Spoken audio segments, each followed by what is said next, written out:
നിങ്ങളുടെയൊക്കെ ഹൈജീനെ പറ്റി ഞാനൊന്ന് പരിശോധിക്കട്ടെ. എല്ലാവരും ഒന്ന് വെളിയിലേക്ക് വന്നേ, ഞാനൊന്ന് അകത്തേക്ക് വരട്ടെ.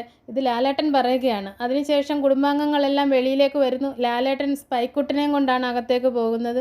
കിച്ചണിൻ്റെ അകത്തിൽ പരിശോധിക്കുന്നു. ബെഡ്റൂമില്ല, ബാത്റൂമില്ല, എല്ലാ സ്ഥലവും ലാലേട്ടൻ നോക്കുന്നുണ്ട്.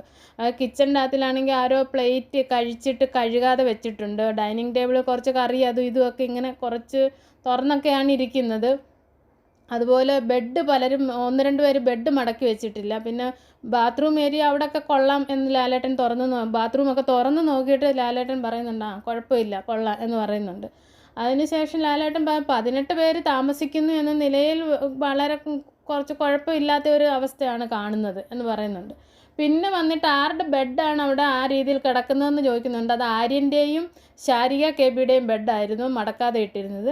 ആര്യനെയും രണ്ടുപേരെയും വഴക്ക് പറയുന്നുണ്ട്. ആര്യനോട് നിങ്ങൾ ക്യാപ്റ്റൻ ആയിരുന്നിട്ടും നിങ്ങൾ എന്താണ് ഇങ്ങനെ ചെയ്യുന്നത്, നിങ്ങൾ വീട്ടിലും ഇങ്ങനെയാണോ എന്ന് ചോദിക്കുന്നുണ്ട്. സോറി പറയുന്നുണ്ട്. ശാരികയും ആര്യനും സോറി പറയുന്നുണ്ട്. ശാരിക ആദ്യമായിട്ടാണ് ഇന്നിങ്ങനെ ചെയ്തതെന്ന് പറയുന്നുണ്ട്. അങ്ങനെ പിന്നെ ഇതിന് ഒരു മാർക്ക് 5-ൽ എത്ര മാർക്ക് കൊടുക്കാം, ലാസ്റ്റ് 5-ൽ 3.5 മാർക്ക് ഇവർക്ക് ലാലേട്ടൻ കൊടുക്കുന്നുണ്ട് ഈ ഹൈജീൻ്റെ കാര്യത്തിൽ.